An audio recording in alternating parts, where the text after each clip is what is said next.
everyone, welcome back to Homemaking 101. Today I'm going to be showing you how to make homemade chicken broth. So what I do is I save my bones from my chicken, from if you have like chicken legs or looking to do a whole chicken, go ahead and save all that. It has a little bit of meat and fat on it, that's fine.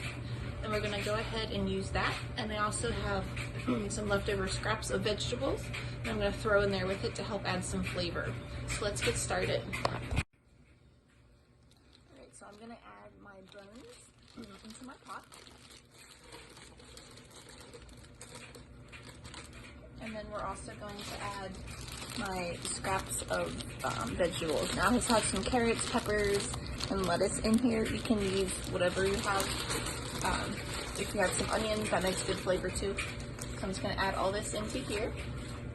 Push it all in. Now we're going to go ahead and fill it up with water. So you want the water to cover everything. You don't want any piece of stuff sticking out. So we're going to go ahead and get this covered up here. And then we're going to put it back on our stove. And we're going to turn it on low heat. And we're going to let it heat up.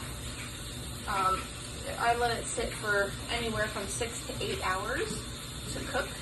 Because you really want it to get a nice cook to get all the flavor. So just going to put it on here. Everything is submerged in our water. So we're going to go ahead and turn it on.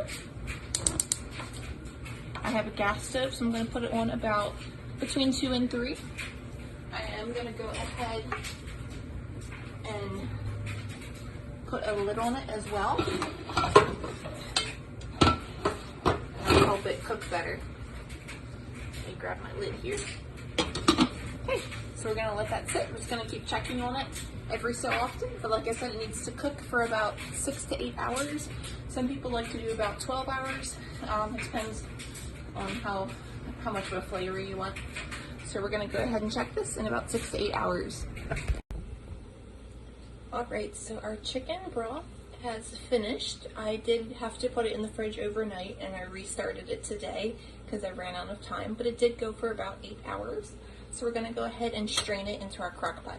So I just went ahead and put a strainer in here so this will catch all of the bones and everything that we don't want in our soup. So let me grab our pot here. Just going to slowly pour it in.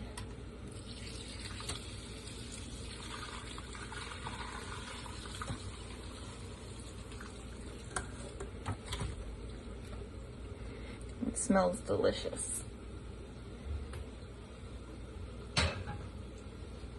Right, so I'm just going to take this, let it drain here a little bit. That gave us a decent amount of broth. And you can always add more water to this too, depending on how strong your broth is. So as you can see, it cooked all the bones and even all the veggie pieces and our lettuce. They're all cooked very, very well. So we got a lot of flavor from all of that.